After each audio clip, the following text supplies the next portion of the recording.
Hi there, I'm Michelle Manley and I'm on the pastoral staff of the River, and we're realizing that we're about halfway through our pre-Easter 40-day faith experiment that we've called Leap of Faith.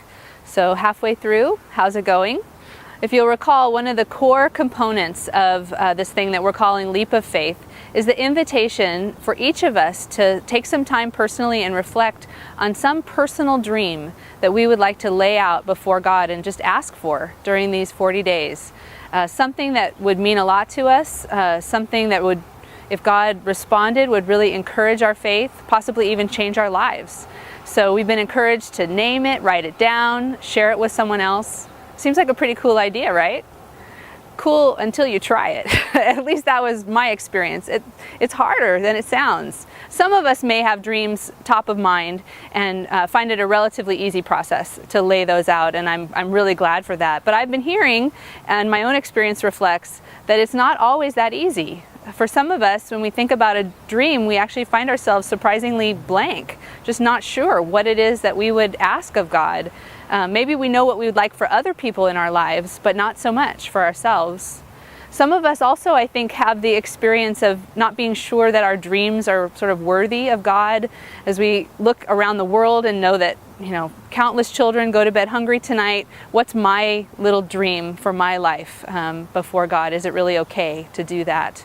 In my own experience, I feel like I've had a little bit of a confrontation with performance anxiety, wanting to know, is my dream good enough? Is it concrete? Is it measurable?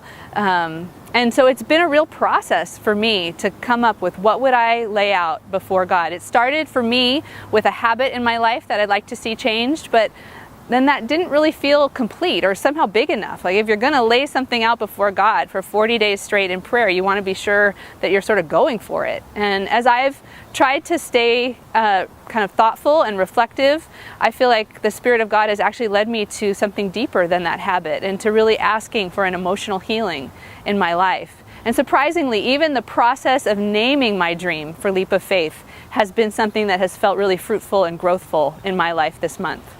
So we're just realizing that it may be the case for others that being in conversation with someone else would be helpful in the process during Leap of Faith. And so all of us on staff are making space in our schedules to be available for conversation with you. If you feel like you're just sort of stuck or unsure, not really sure what God is doing as you try to engage Leap of Faith, I want to encourage you to be in touch.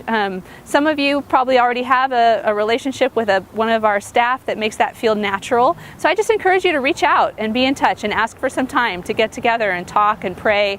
If you don't already have that and it feels a little bit awkward to you, I just want to invite you to contact me. I'm glad to sort of be a clearinghouse for connecting you to someone on our staff that can meet with you and talk and pray. And you can just reach me through my email, michelle@the-river.org. I just want to encourage you halfway through, keep pressing in and see what God will do for you during Leap of Faith.